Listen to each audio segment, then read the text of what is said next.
Once upon a time, in a small village near the deep forest, lived Little Red Riding Hood. She was known by her bright, fire-red velvet cloak, a gift that made her happy and stood for her family's love. In the heart of the forest, in a straw-roofed hut, lived her kind grandmother, who was sadly very ill. One morning, the mother prepared a basket, fresh bread, juice, and a special honey cake. She called her daughter. "My dear," the mother said, "take these to your grandmother. But listen well, do not stray from the path, do not talk to anyone, especially strangers. Go straight there, promise me."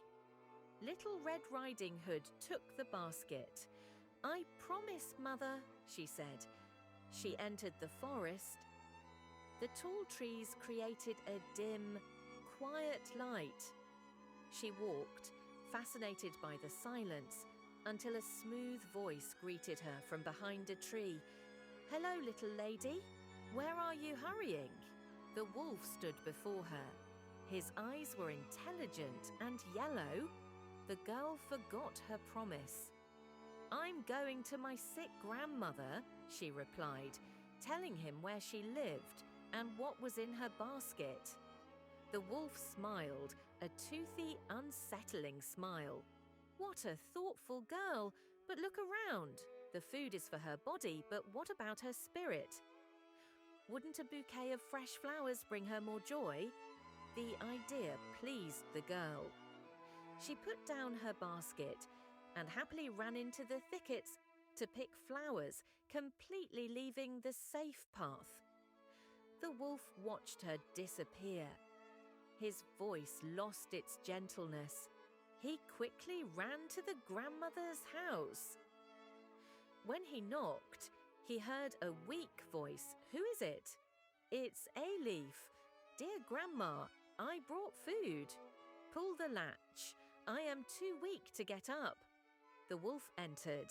He quickly swallowed the grandmother whole and dressed in her nightclothes and bonnet. He pulled the blanket up to his chin and waited, a terrible hunger still gnawing at him. Little Red Riding Hood finally reached the hut. The door was strangely ajar. She entered cautiously. Her grandmother looked huge and strange under the blanket. And the smell was not lavender, it was wild animal. "Grandma dear, I brought you flowers." The wolf's voice was deep and husky. "Come closer, my child, so I can see you better." The girl approached, trembling. She noticed the enormous yellow eyes. "Oh, Grandma, your eyes are so big." "The better to see you with, hey, my dear." Then she noticed the hairy paws, and finally, the horrifying mouth full of teeth. "But Grandma, that mouth is so big and terrifying." The wolf roared, throwing off the blanket. "The better to eat you with." He leaped and swallowed Little Red Riding Hood in one terrible gulp. The wolf, satisfied, fell asleep instantly. His snores were so loud, they drew the attention of a hunter passing by.